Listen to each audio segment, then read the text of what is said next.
The Western civilization, claiming to uplift the woman, they have actually degraded her to a status of concubines, mistresses, society butterflies, which are mere tools in the hands of pleasure seekers and sex marketers, which are hidden behind the colorful screen of art and culture. The woman's liberalization, claiming to uplift the woman, they have actually degraded her. So we need to protect the woman. The woman, they need to be dressed modestly. And people, they say that America, it is very advanced.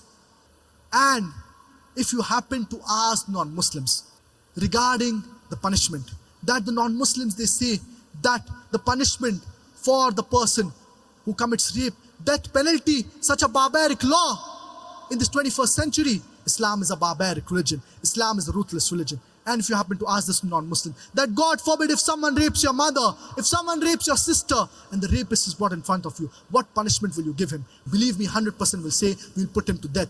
Some will go to the extent that we will torture him to death. If someone rapes your mother, if someone rapes your sister, you want to put him to death. You want to torture him to death. If someone rapes someone else's mother, someone else's sister, you said death penalty is such a barbaric law. Why these double standards? In Islam, we have a system of hijab. The woman should be dressed up modestly.